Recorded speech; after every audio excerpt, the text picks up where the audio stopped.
All right, looks like we're all here. Not at all. We just came early to set everything up, since we happen to be free today. Kale put up the tent so quickly, but still managed to tie very sturdy knots. You can really tell that she's a professional. I didn't do much apart from passing materials around. Thanks. It's all thanks to Master and Sino. They taught me everything I know. What can I say? For a skilled adventurer, this is just another day on the job. Are you quite finished? Or were you going to sing each other's praises till the moon rises? Come on, let's all sit down.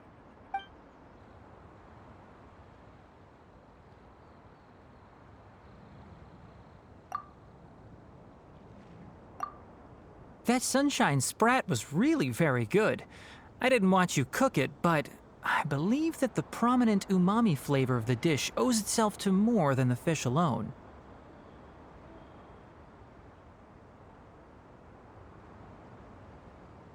That's correct.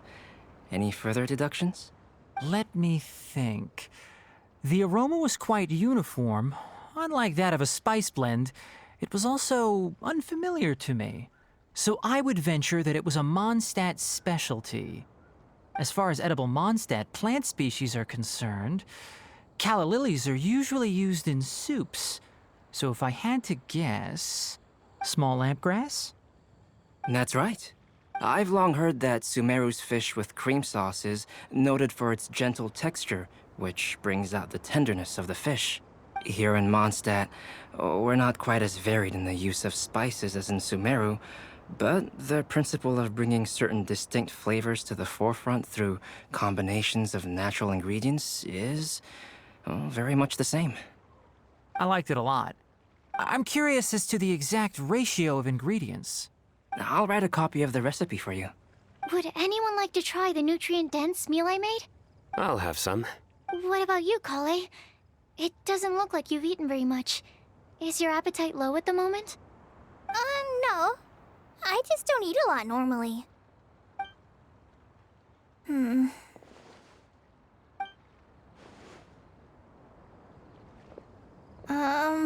Sorry. I didn't mean to make things awkward. Tainari. While we were on the road, we spotted something white, walking on two legs. Was that Paimon? Which day was this? Just after passing through Stonegate. Sino, are you sure your eyes were working that day? Or maybe your hood was blocking your vision? Paimon always flies. There's no way she'd ever walk. Is that right? I thought that you'd made me snacked on too many local ground nuts.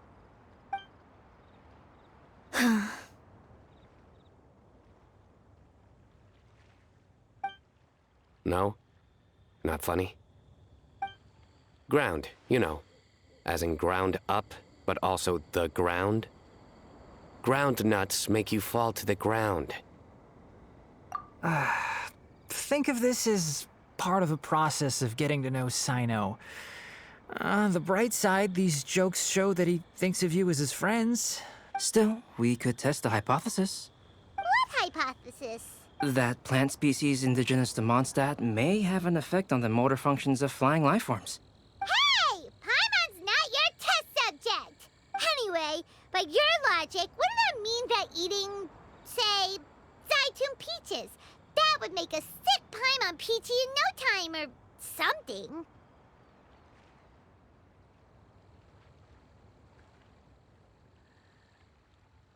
Hey! Not you two!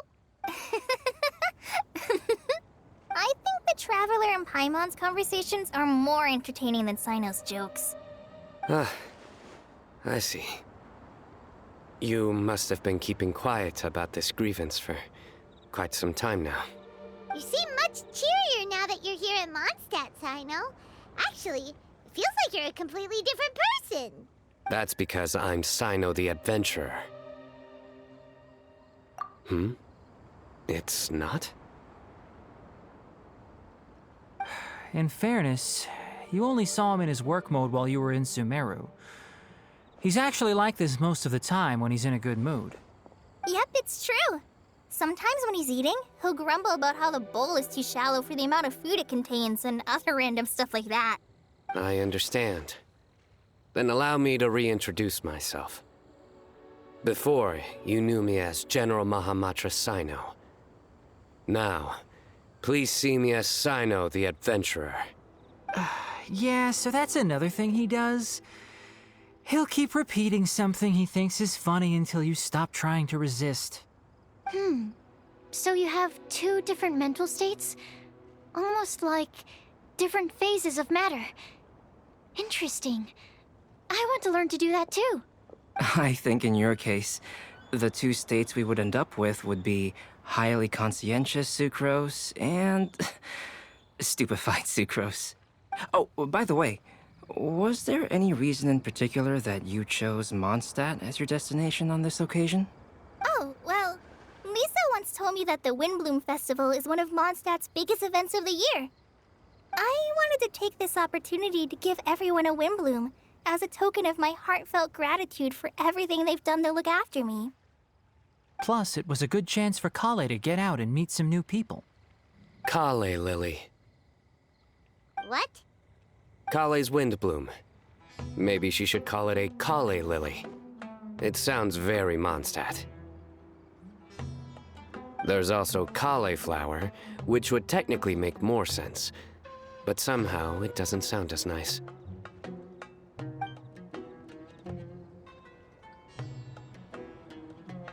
Moving swiftly on. Wow, he just completely ignored the joke and carried on the conversation. Guess sometimes that's the only way forward. Sumeru's been through some major changes recently, and things at work have only just started to calm down. I don't get many opportunities to take a vacation, and this was a chance to join Kale on her trip while also learning a few things about Mondstadt's flora and fauna that I'll be able to pass on to my peers and students on my return. Two birds with one stone. How about you, Sino? I came to ensure Kale's safety.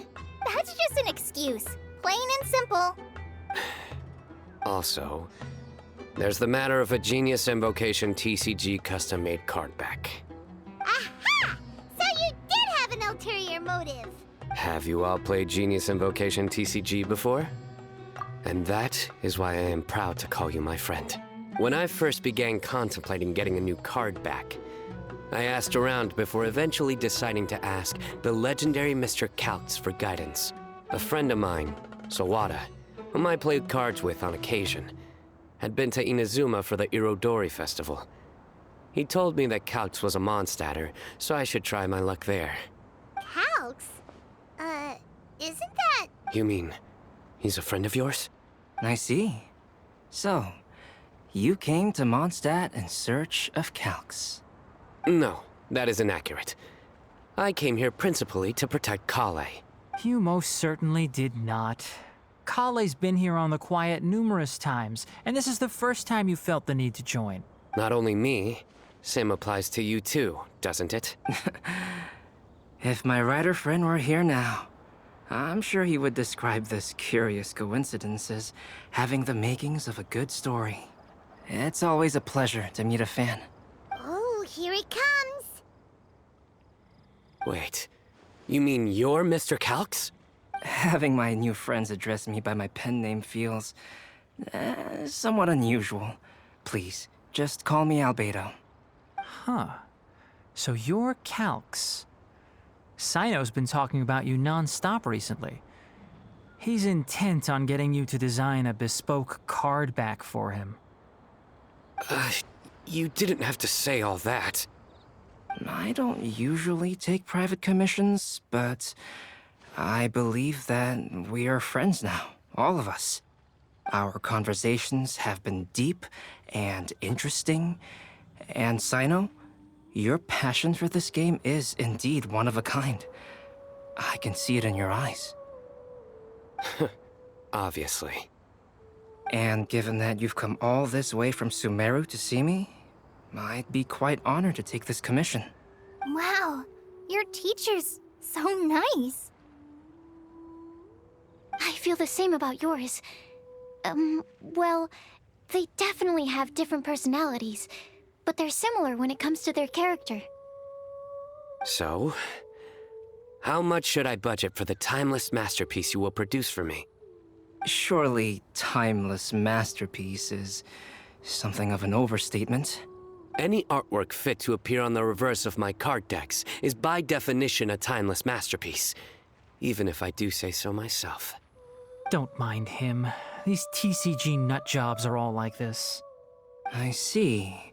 So, this has an almost religious significance. Well, for starters, I'd like to hear a few more of your jokes. My jokes? You like them? I do. Really? I didn't see you laughing.